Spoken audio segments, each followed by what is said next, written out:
valor. A ver si graba. Muy bien. Entonces, comenzamos oficialmente con población. La población siempre es un fenómeno dinámico. Ahora comenzamos a grabar. Ustedes saben que a América también se le dice el nuevo continente. Y ¿saben por qué se les dice el nuevo continente? Porque no, la población, aclaran que no se había formado, no surge acá, sino que acá no se desarrolla la humanidad, sino que fue a otros continentes y durante toda la historia hemos recibido eh, emigrantes para aquí. Bien, justamente porque es un país, es un continente de poblamiento nuevo. El último, si exceptuamos a la Antártida, el último continente en poblarse con la especie humana, con población humana, es el continente americano. La especie humana, como habíamos hablado la clase anterior sobre el cuaternario o cuartario, la especie humana se genera en África a inicios del cuartario, hace poco más de 4 millones de años. Se considera que el primer humano, o antepasado humano, mejor dicho, era el Australopithecus afarensis. ¿Y se acuerdan por qué aparece este primer antepasado humano? Había pasado algo.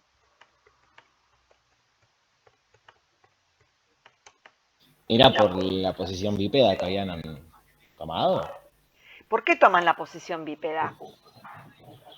Cambian porque de tenían que hábitat. comenzar, claro, tenían que cambiar de hábitat y era lo que hace el paso a esto de que empiecen a hacer. Ahí empezaba todo esto de los nómades, ¿no? También un poco porque el constante cambio de hábitat era la posibilidad de adaptarse,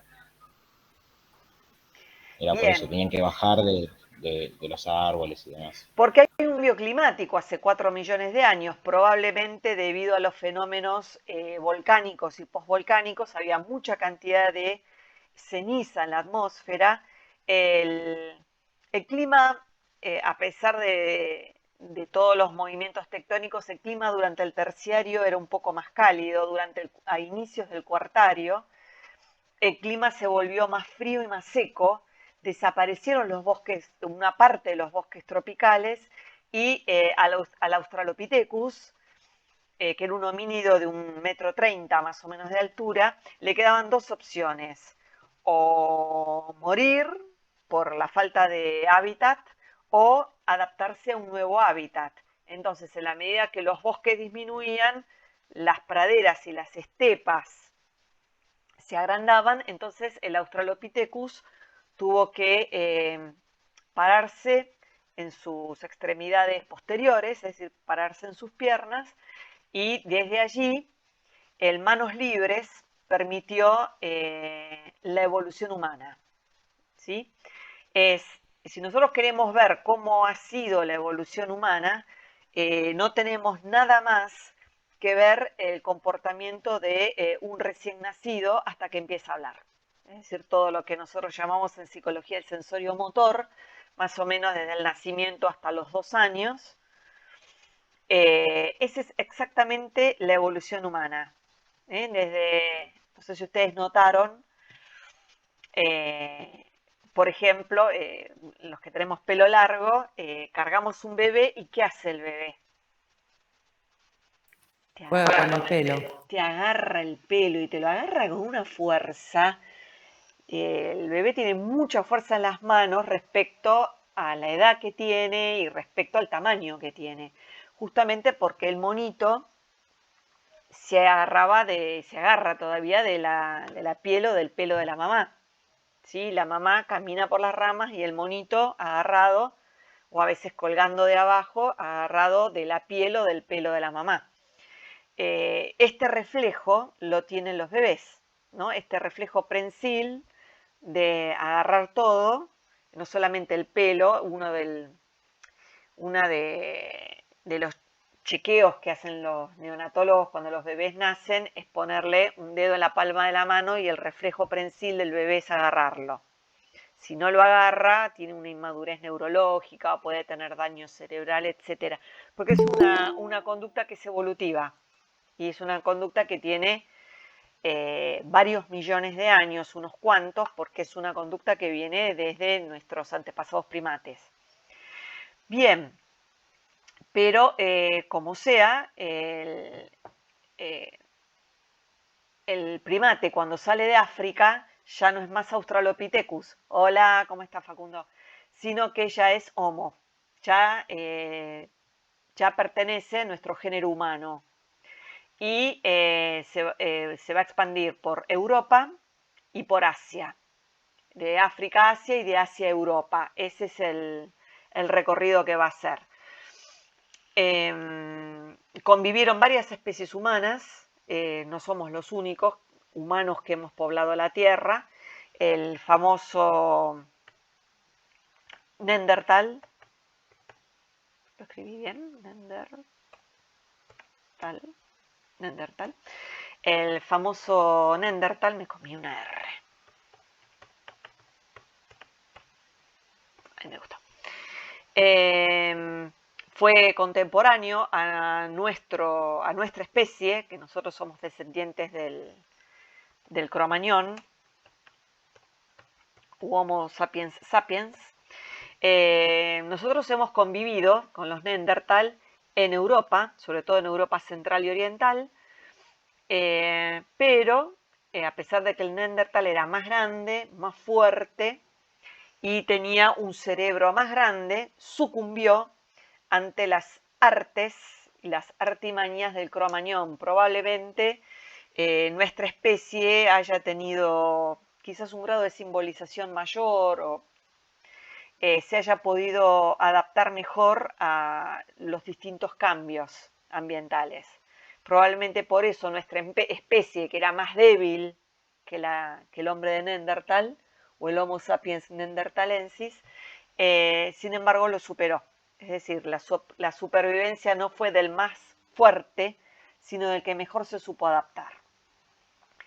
Desde Asia, sobre todo desde el nordeste de Asia, durante la última glaciación, durante el último periodo glacial, se trasladaron a América. ¿Por qué? Porque los siberianos, esto lo dijimos en la clase anterior, cuando los siberianos, cuando llegaba el invierno, como en Siberia hace mucho frío, migraban hacia el sur junto con las especies de animales de los cuales sobrevivían. Durante la última glaciación, los Himalaya formaron un casquete glaciario imposible de atravesar desde el norte al sur. Entonces, los siberianos cruzaron el estrecho de Bering y poblaron América. Esta es una de las teorías del poblamiento de América. Hay varias teorías y son eso, son teorías, porque nada de esto está plenamente demostrado todavía. Se supone que hace unos 80.000 años el ser humano cruzó el estrecho de Bering para ingresar a América. Sin embargo, no existen todavía restos fósiles humanos o productos humanos o productos de la cultura humana que daten 80.000 años. Datan poco más de 10.000 años la mayoría de los restos. No hay muchos más antiguos, no se sabe bien por qué. Lo que sí se sabe que estas oleadas de siberianos constituyeron los grupos nómades.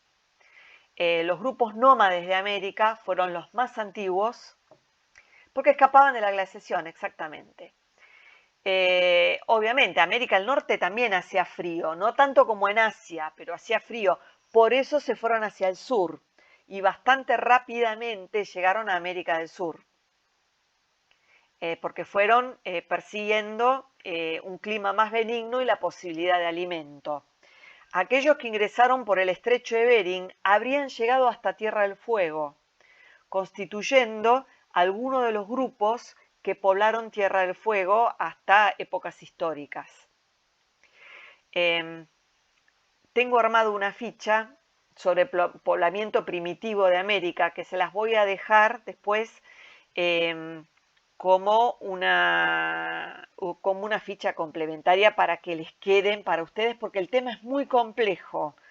La población originaria de América no es una población homogénea, no es un proceso simple, no ha ocurrido de una sola vez, sino que fue un proceso complejo en sucesivas oleadas, que llevó mucho tiempo a lo largo de la historia y que dio lugar a culturas y civilizaciones muy diferentes. Lo que sí se sabe es que estas poblaciones nómades, como por ejemplo los que habitaban las llanuras de Estados Unidos, los que habitaron las llanuras de América del Sur, los que habitaron el este de la Patagonia, los grupos que para nosotros son los tehuelches, o aquellos que habitaron Tierra del Fuego, provenían todos de estas primeras oleadas de poblamiento de América, probablemente provenientes de Siberia. Se encontraron tiempo después y, digamos, conviviendo civilizaciones muy avanzadas.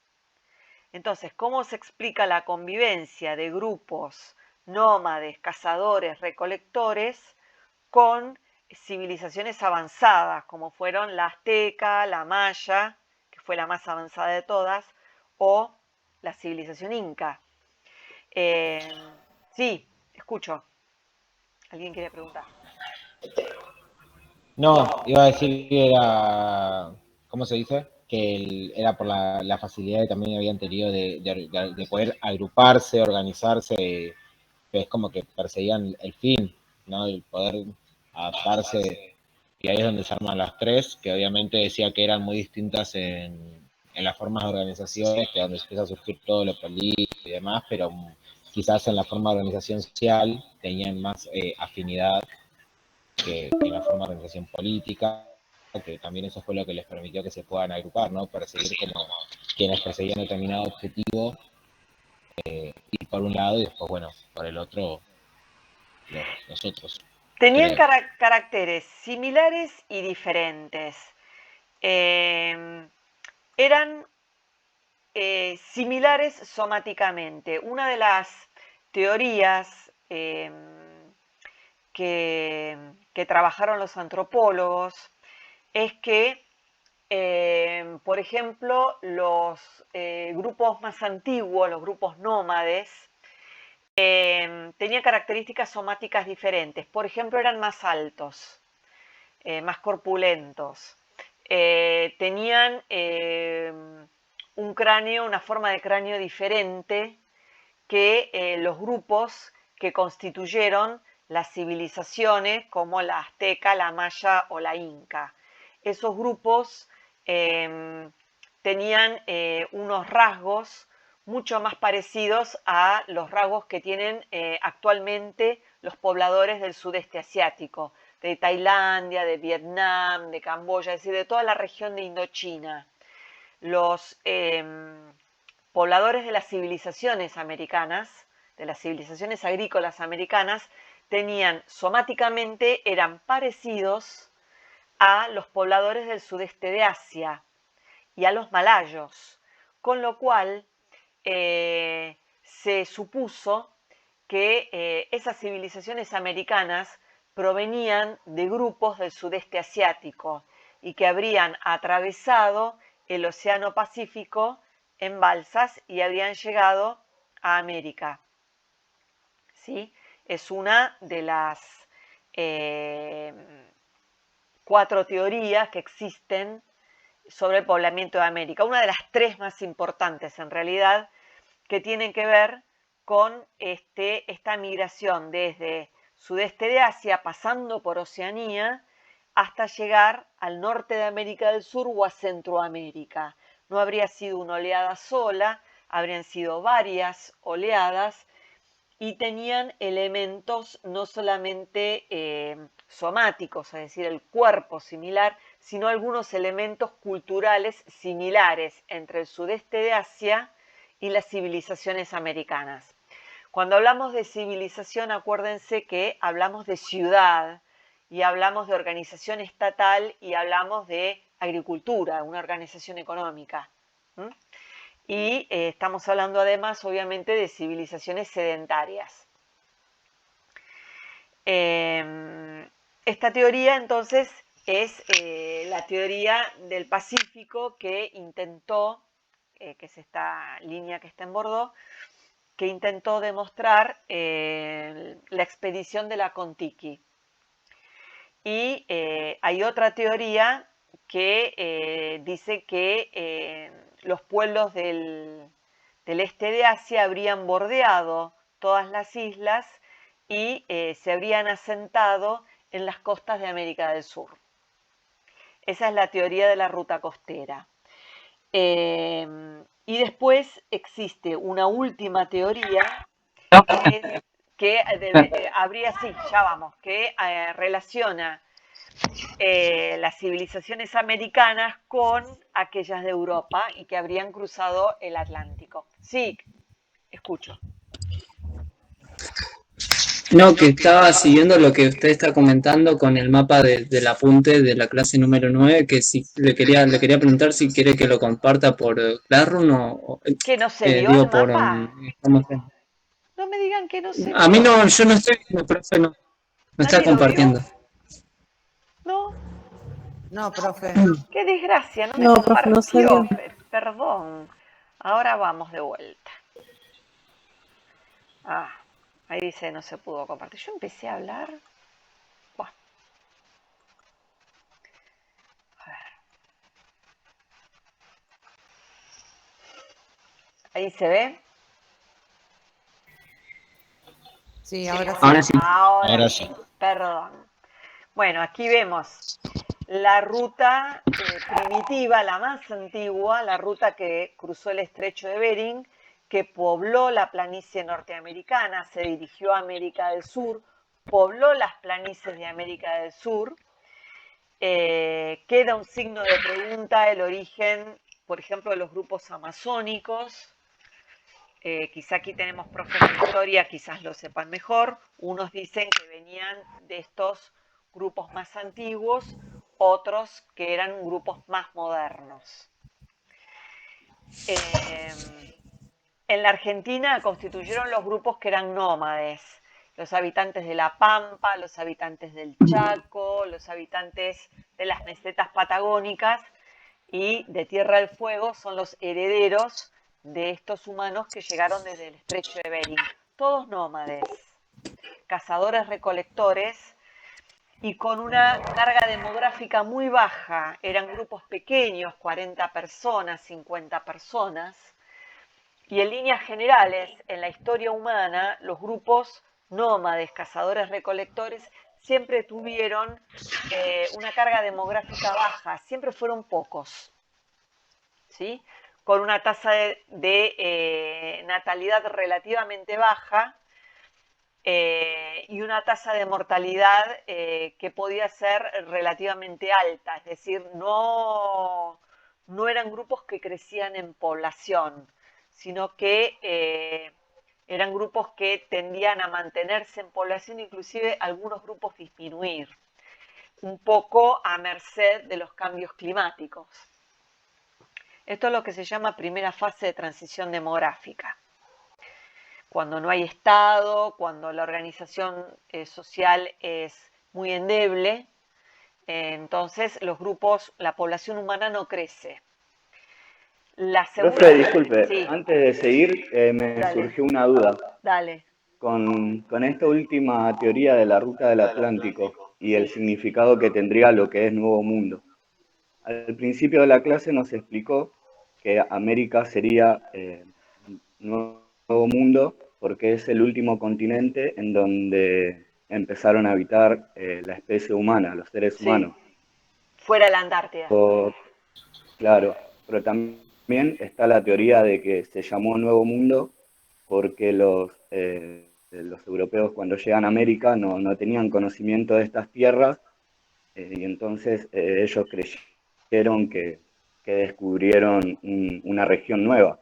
Entonces, Claro, existirían dos teorías acerca del significado de Nuevo Mundo. en realidad O la es que porque vos es el último lado, que de Facundo el que claro, o habla, es el ¿no? último lugar que habitaron los humanos, o fue el último, o porque fue el último continente descubierto por En los realidad, europeos. en realidad, los europeos colonizaron primero América antes que Oceanía y inclusive antes de que los europeos llegaran a la Antártida. Es decir, no fue el último continente. Respecto de si se sabía o no de su existencia, los antiguos griegos suponían su existencia. Y eso está en una de las primeras fichas, creo que de Americana. Crates, un siglo antes de Cristo, el siglo I antes de Cristo, cuando elabora el primer globo terráqueo, incluye un continente al oeste. Y se supone que los griegos suponían la existencia de un continente en el hemisferio occidental. ¿Sí? Esta es la teoría de Crates y que es una teoría de la Grecia antigua. De hecho, los griegos además sabían cuál era el perímetro de la Tierra, es decir, conocían su verdadera dimensión.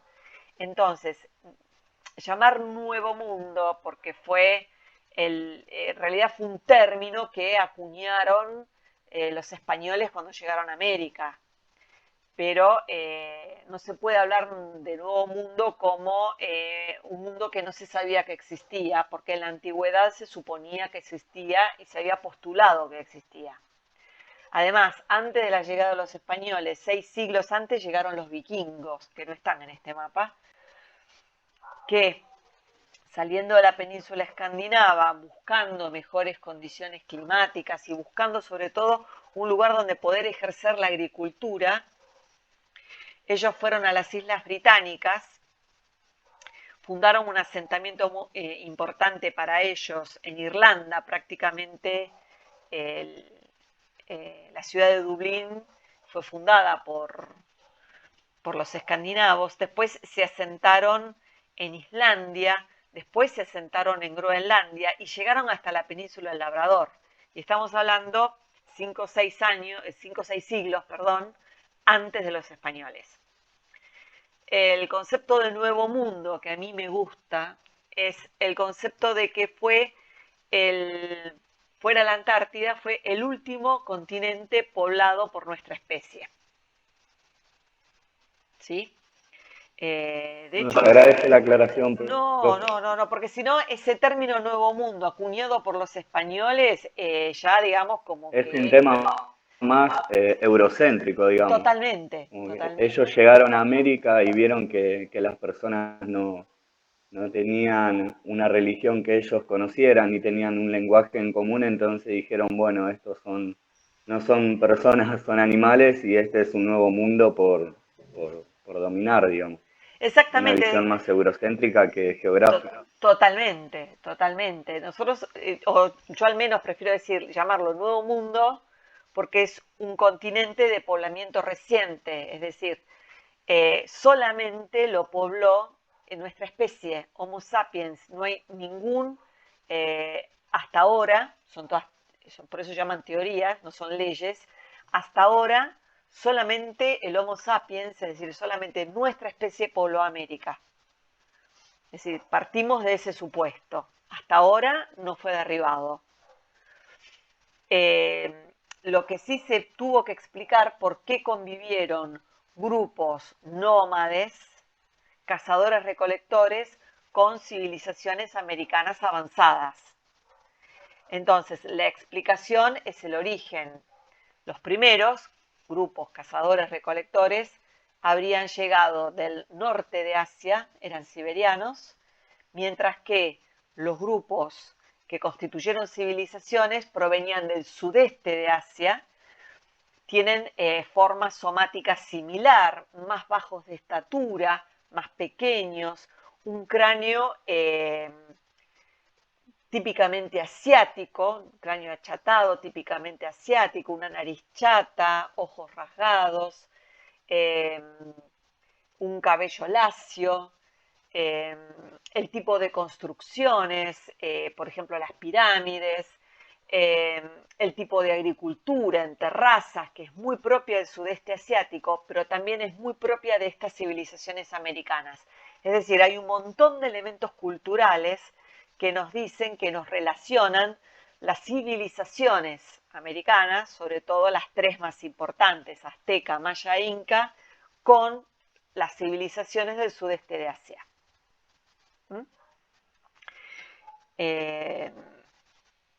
Bueno, y este mapa nos explica otra teoría más que habla de grupos que bordearon las islas del Pacífico Norte.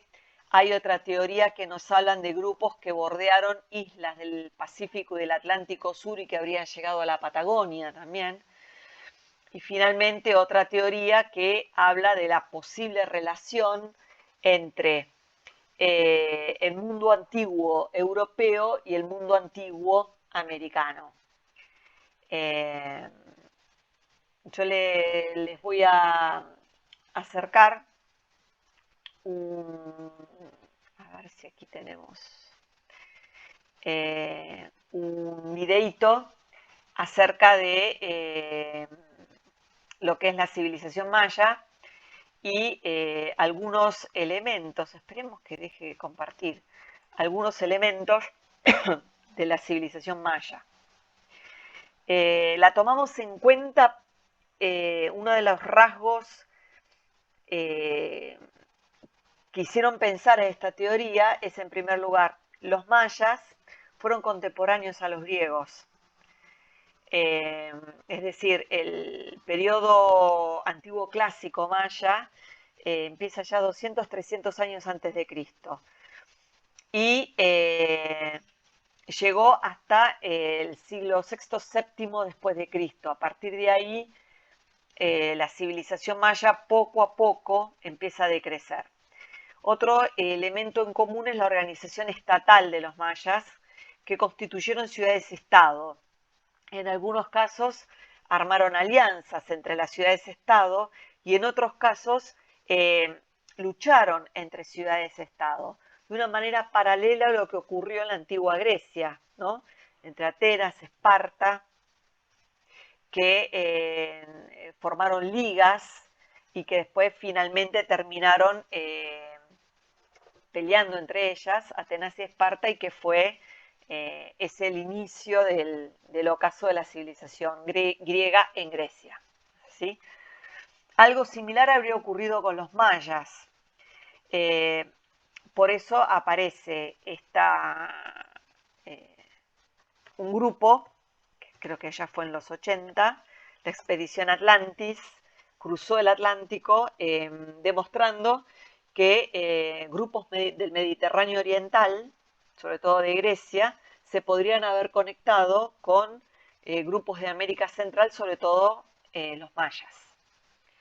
Son argentinos, estos locos que hicieron la... Profe, y también Sí, Facundo.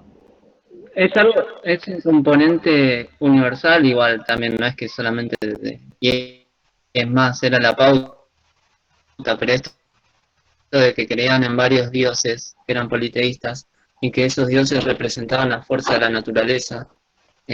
Hablando a los mayas y comparándolo, siguiendo la línea de usted, comparándolo con los griegos, que también tenían varios dioses y le rendían culto, digamos, obviamente con sus propias características, pero se parecen mucho.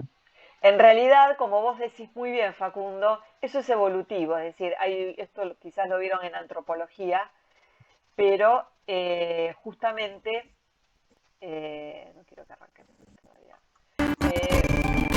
bueno, justamente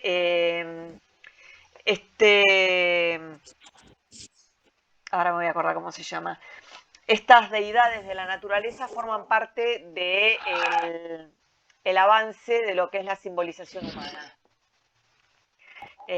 Pero lo que llamó la atención en común es el tipo de pirámides escalonadas que son propias del Medio Oriente, por ejemplo los zigurat en la Mesopotamia asiática, los jeroglíficos mayas. Los mayas tuvieron una escritura jeroglífica silábica, similar a la que en su momento habían tenido los egipcios. Como bien dice Facundo, por un lado se pudo haber tratado de una evolución humana, una evolución del pensamiento humano, pero por otro lado, esta expedición Atlantis y otros postularon que quizás haya habido, ya que fueron contemporáneos, algún encuentro con civilización griega o algún grupo del Medio Oriente, sobre todo en la Mesopotamia asiática. Bueno, aquí vamos, espero que se pueda ver algo sobre los mayas. Bueno. Maravilloso. Pagar cuotas también. Despegar no solo tener. ¿Se ve?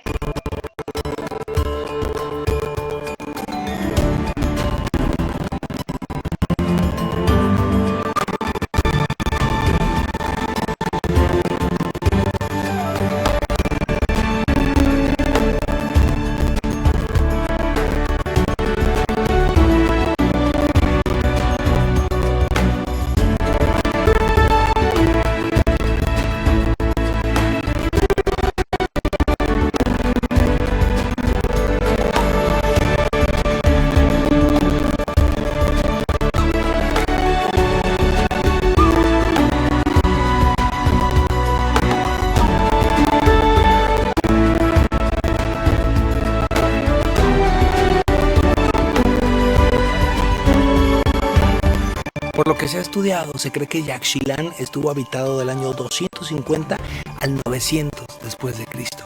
Aún falta mucho por estudiar por parte de los arqueólogos. La gran parte de Yaxchilán aún son ruinas y están cubiertas por la selva. Está espectacular.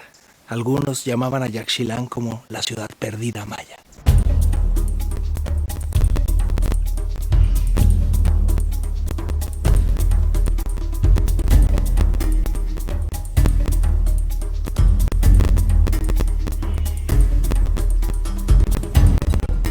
Viajeros, detrás de mí está el edificio 33, que es el más importante de toda la zona arqueológica. Es impresionante, está ubicado 40 metros por encima de la gran plaza. Hay que subir por unas empinadas escaleras, pero va subiendo y al final llega así. ¡Wow! Es increíble cómo se conserva toda la decoración en estuco. Y gracias a esas inscripciones que hay ahí y en el escalón ahí debajo, es que se puede saber quién lo construyó y en qué época se construyó. Está impresionante este sitio.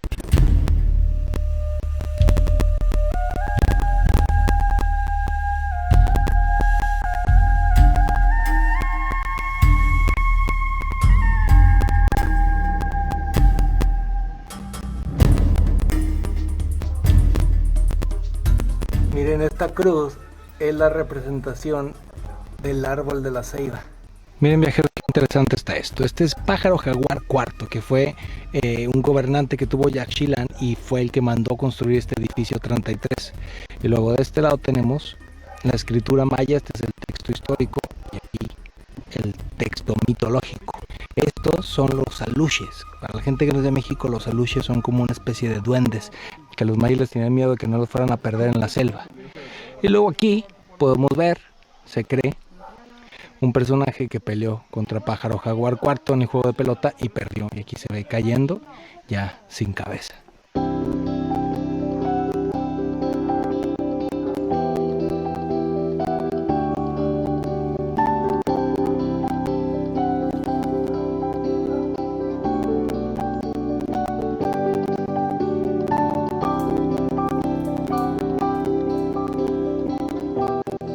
Viajeros, qué increíble lugar.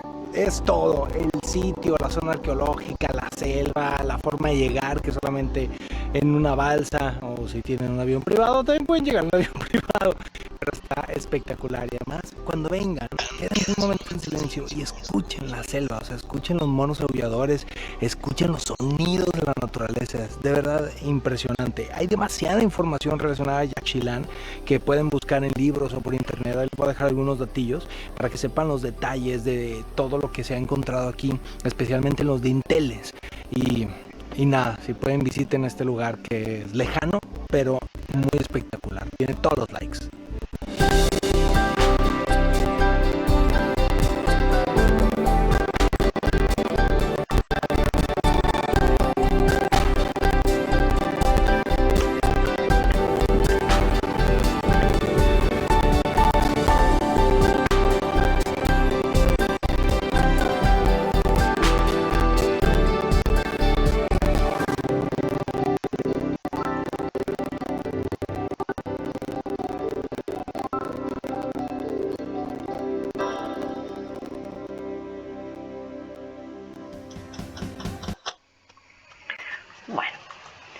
Igual les voy a compartir el video para que, eh, para que vean el video en detalle y para que se suscriban al canal de Alan por el Mundo.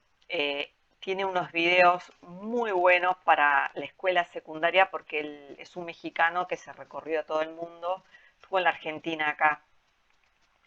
Tiene videos muy, muy buenos. Este es uno chiquitito, pero tiene varios videos sobre la región de Chiapas, que es justamente la región donde se asentó la civilización maya, además de México, del sur de México, la vamos a encontrar en Guatemala. Existe toda una reserva natural que se llama de la biosfera maya, que se puede recorrer, no es un viaje barato, porque no es una zona de fácil accesibilidad, porque el relieve es muy complicado, ¿no? Está la Sierra Madre de Chiapas, además hay que viajar vía Ciudad de México, de Ciudad de México tomar otro vuelo hasta Chiapas y después Chiapas hay que contratar un vehículo que lleve hasta los poblados y a partir de ahí una barca que lleva por el río Usumacinta, que es el río que sirve de límite entre México y Guatemala. Algunos pueblos se pueden visitar, pero hay un lugar en Chiapas que se denomina la Selva Lacandona, donde no siempre permiten la visita, porque es el lugar donde habita el subcomandante Marcos, y que ha tenido, sobre todo en los 90, esas comunidades de la Selva Lacandona. Una de ellas es Yaxchilán, pero Yaxchilán es turística, se puede visitar.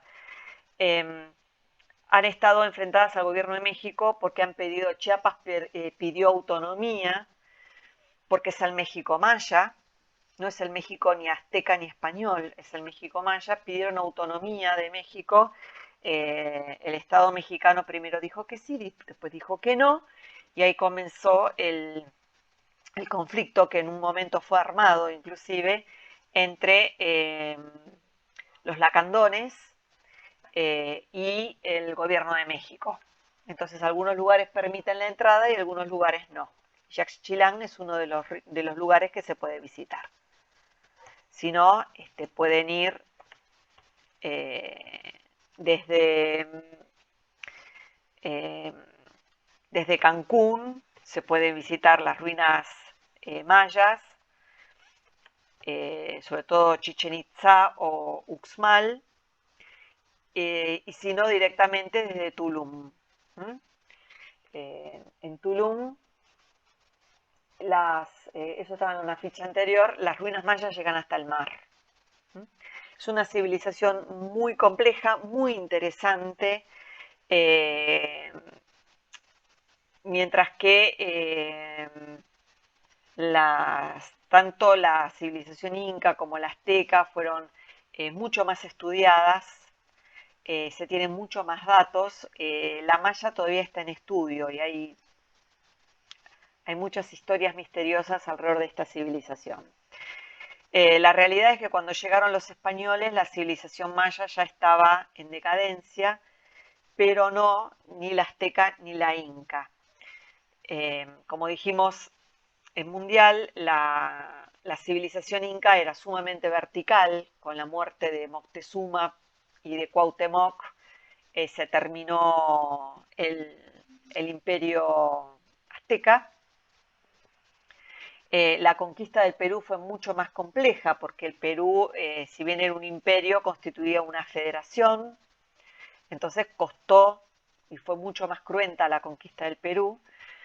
Y los mayas no necesitaron ser conquistados porque ya su civilización estaba en decadencia por problemas internos, que ya hablamos, y sobre todo porque toda el área del Yucatán es un área caliza y el tipo de agricultura que tenían los mayas, que era una agricultura de quema y roza, es decir, se talaba mediante la quema del bosque tropical y se cultivaba sobre las cenizas, eso trajo un problema ambiental muy importante y se quedaron sin alimento, se quedaron sin suelo y ello conllevó a la caída en cantidad de población y en poder de los mayas, que nunca fueron un imperio, sino un conglomerado de ciudades-estado.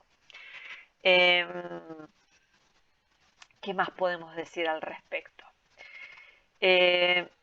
No fue la conquista por sí misma, no fueron las guerras de la conquista los que hicieron disminuir la población americana, sino que fueron las enfermedades que llegaron de Europa. La tuberculosis, la viruela, la escarlatina,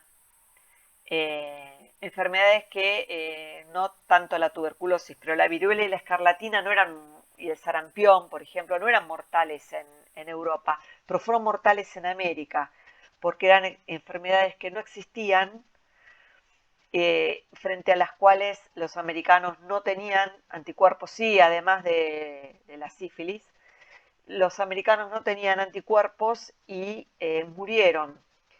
Y también murieron porque fueron desplazados de los lugares donde habitaban y donde obtenían su alimento, entonces también murieron por desnutrición. Pero la conquista, la esclavitud y el desplazamiento también les trajo una apatía de la vida. Se supone que muchos grupos se deprimieron y murieron de depresión, que es un poco la historia de los quilmes. ¿La conocen la historia de los quilmes? Digan que sí. No, profe. No, no hay nadie de Quilmes acá. Es lo que hace referencia a que los trajeron desde allá caminando. Yo cuando fui hace poquito a las ruinas, bajaba justo una persona que se ve que había ido a Machu Picchu y decía que, nada que ver, no el tamaño y todo, pero que lo recordaba mucho a las ruinas del Machu Picchu, las ruinas de Quilmes, cómo estaban armados y bueno, y ahí nos contó toda la historia de que los trajeron, fueron los que más resistieron. Exactamente, es lo que la ficha dice de desgano vital, probablemente haya sido depresión. En realidad los incas conquistaron, igual que los aztecas, conquistaron a los grupos que eran anteriores, que eran civilizaciones también, eran civilizaciones agrícolas. Por ejemplo, acá en la Argentina, una civilización agrícola anterior a los incas fueron los huarpes, en Cuyo. Pero hubo en América un montón de civilizaciones americanas anteriores a los incas y a los aztecas. Los aztecas sometieron a las civilizaciones más antiguas, que son las que se aliaron con los españoles para derrotar a los aztecas. Pero los incas, en lugar de someterlos, los absorbieron dentro del Estado inca, que lo organizaron como una federación, con pago de impuestos incluido, algo más parecido a lo que en su momento habían hecho los romanos. Entonces, no sabe la historia, es de Quilmes de Solano, Mabel no sabe la historia. Bueno, entonces hubo muchas civilizaciones que quedaron absorbidas dentro del imperio inca, pero que no eran necesariamente incas. En el caso de los quilmes, vivían en Tucumán. En Tucumán hay una sierra que se llama Sierra del Cajón o de Quilmes, que forma parte del sistema de la Conquija, que es el más importante de Tucumán. Bueno, se resistieron, como dice Leticia, y ¿qué problema habían tenido los españoles? Los españoles que llegaron al Río de la Plata, Pedro de Mendoza, tuvieron la intención de que los habitantes de aquí, de nuestra región, que eran los querandíes, sembraban maravillas, como sembraban los aztecas o los incas. Esas maravillas que solían sembrar y que los alimentaran. Es decir, los españoles pretendían que los querandíes, que eran nómades, les dieran de comer. Los querandíes no solamente no les dieron de comer, sino que los sitiaron y los obligaron a los españoles a comerse entre ellos. ¿Sí? Y los pocos que pudieron escapar se volvieron a España. Entonces, como los españoles del área del Río de la Plata vieron que aquí nadie cultivaba, no tuvieron mejor idea que traer un grupo del norte, algún grupo agrícola del norte, y traerlo a cultivar a nuestra región. Entonces trajeron a los quilmes caminando desde Tucumán. Los quilmes eran uno de los grupos agrícolas dentro de la influencia del Imperio Inca. Vinieron caminando desde Tucumán hasta Quilmes. Allí los españoles los redujeron, es decir, los colonizaron en un pueblo llamado Reducción de los Quilmes, que estaría o habría estado donde hoy está la catedral y la plaza de Quilmes. No leí El cuento del hambre, pero leí un libro, algo de lo oscuro y lo turbio, creo que De Manuel Musarañas, profe, sí, me acuerdo que narra un poco lo que tuvieron que vivir los españoles porque los dejaron sin comida. Los sitiaron los querandíes, no los dejaban ni siquiera salir a buscar comida a los españoles. Y los españoles terminaron muriendo de hambre, de enfermedades y comiéndose a los muertos. Esa es un poco la historia de la primera fundación de Buenos Aires, la de Parque Lezama. Bueno, cuestión que los quilmes se rehusaron a trabajar, se rehusaron a cultivar y murieron. Es la historia que nos contaban de chicos, decían que habían muerto de tristeza. En realidad, los quilmes probablemente hayan sido uno de los grupos que murió de depresión, probablemente no se hayan podido adaptar al clima más frío de Buenos Aires, más húmedo, en la ribera del Río de la Plata, las sudestadas, el frío. Ellos habituados a un ambiente no tan húmedo permanentemente, más cálido, más apto para la agricultura. Es decir, la historia de los quilmes, si ustedes la pueden buscar, es lo que fue la historia de los americanos. En 150 años murió el 85% de la población de América. Decimos 85 porque unos autores hablan del 80 y otros hablan del 90% de la población. Pero la población fue diezmada básicamente por hambre, por enfermedades y por depresión. Y además de la esclavitud, por supuesto. Bueno, debido a esto, eso sí que fue un genocidio americano, a partir del siglo XVIII empezaron a traer esclavos de África. Los principales esclavistas, por no llamarlos negreros, que se le decía en ese momento, fueron los ingleses. Y le siguieron los portugueses y los holandeses. Los españoles y los franceses más que nada compraban del tráfico de esclavos que ejercían los traficantes con los ingleses a la cabeza. Si bien España había prohibido la esclavitud de las poblaciones originarias, bueno, en algunos puntos, sobre todo en el Potosí, se esclavizó a la población originaria. Así que llegaron los esclavos a trabajar en plantaciones. Pensemos, ¿qué países o qué regiones de América tienen mayor porcentaje de población descendiente de africanos? Del centro de África. ¿En América en sí? América del Norte tiene varios. Bien, Estados Unidos. Bien, ¿qué más? Brasil. Brasil. Eso debe ser en Brasil. ¿Y? ¿Haití? Sí. América Central. Estados Unidos, América Central, es decir, el Caribe, ¿Y por qué en esos lugares?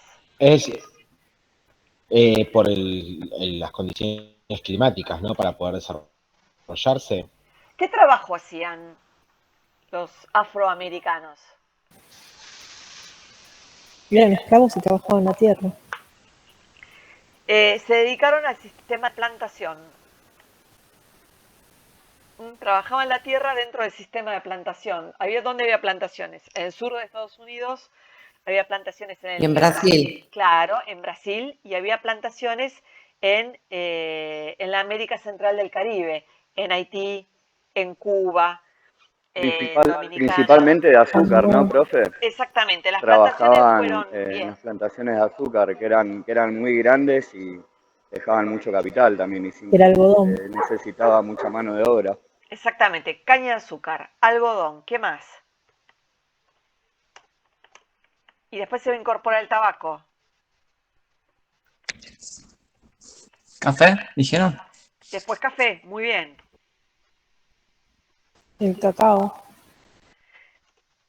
El cacao y después las frutas, sobre todo las bananas y la piña, se trabajaron bajo el sistema de plantación y después se le va a agregar el caucho posteriormente.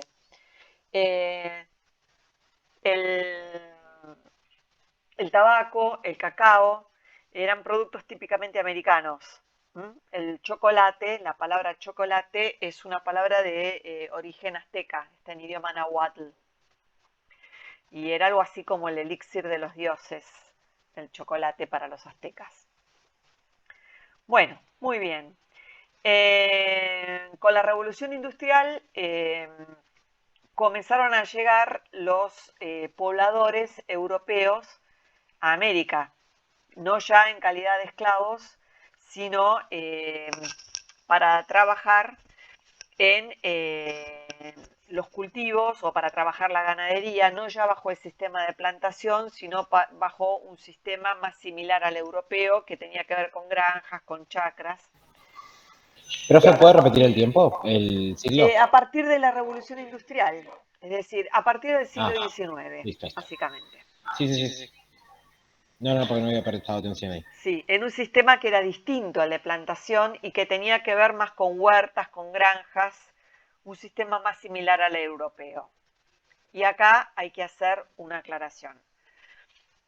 Estados Unidos, a medida que avanza hacia el oeste, que va conquistando el oeste y le va ganando territorio a los pueblos originarios de América del Norte, a los pueblos de la llanura sobre todo, va haciendo reforma agraria. Los inmigrantes que van llegando a Estados Unidos les van a dar una parcela y esas parcelas no suelen superar las 80 hectáreas. Es decir, no hubo en Estados Unidos, fuera del sistema de plantación, no hubo concentración agrícola. Los migrantes europeos que llegan a Estados Unidos les dan parcelas pequeñas, parcelas que no superan las 80 hectáreas y que se supone que es el mínimo económicamente rentable para que pueda subsistir una familia. Profe, Sí. pero esa repartición agrícola se hace después de la guerra civil que enfrentaba el norte y el sur. Porque previo a eso había terratenientes en el... Estaba el modelo, digamos, que se llevó adelante, una analogía con lo que sucedió acá en Argentina en el siglo XIX. Correcto. Esto de la expansión de los grandes latifundios. Pero bueno, allá la guerra civil la ganaron los industriales. Acá, bueno, pasó lo contrario. Bueno, en Estados Unidos ganó la Unión la guerra civil, es decir, ganó el modelo industrial y el modelo de la pequeña, el farm, que le llaman ellos, y el modelo de granjero, y sucumbió el modelo de plantación, que necesitaba mano de obra esclava. Además, porque el norte industrial y de granjas, de farmers, les ofrecía la libertad a los afroamericanos si combatían en los ejércitos de la Unión, los ejércitos del norte. En cambio, en los ejércitos del sur, los propietarios tenían que ir a la guerra. Entonces empezaron a tener problemas económicos las plantaciones del sur. Además porque era un modelo que en el mundo se estaba, al menos para América, era un modelo que ya no se buscaba más. En Asia era otra cosa. Profe, y para complejizar, No lo quiero para saber. complejizar aún más la cuestión, es que también la guerra, digamos, entre industriales y, digamos, agroexportadores, también era una guerra entre ricos, digamos, o sea, los que iban a pelear en definitiva, bueno, el esclavo iba a pelear en búsqueda de su libertad, Sí. pero la cuestión económica, digamos, nos ponemos a pensar en esos términos, si bien obviamente el modelo industrial le abre mayores posibilidades a la sociedad en general, es un poquito, no es tampoco, digamos, la sociedad igualitaria, pero, digamos, abre mayores posibilidades. Era una guerra entre ricos, digamos. Bueno, sí, siempre, las guerras siempre son habitualmente económicas, si a eso vamos. Un poco la diferencia que lo que va a pasar en nuestro país, que en la medida que se hizo la llamada, entre comillas, conquista al desierto, es decir, que se fue ganando territorio a los grupos originarios que vivían en la Argentina, no hubo reforma agraria y sí hubo concentración de la propiedad. Esto aquí hubo una promesa de reforma agraria que no se hizo, y sí hubo un sistema de concentración de la propiedad. Esa es la diferencia. Si nosotros pensamos, en Estados Unidos gana el modelo unionista, el modelo unitario, y de alguna manera la guerra civil en la Argentina también la gana el modelo unitario. La diferencia con Estados Unidos es que Estados Unidos hace reforma agraria, no va a haber concentración, no va a haber más concentración de la tierra. En cambio, en la Argentina no va a haber reforma agraria y va a haber, sí, concentración de la tierra como había habido antes de las guerras civiles. Porque después de todo, Entre Rosas y Anchorena eran dueños de toda la provincia de Buenos Aires. Y así con los distintos caudillos en las distintas provincias. Pero no me quiero meter en este tema porque estamos con población y nos vamos a marear mucho. Bueno. Pero sí. Que se puebla también nuestro país, desde el fin del siglo XIX es la parte más importante de la población.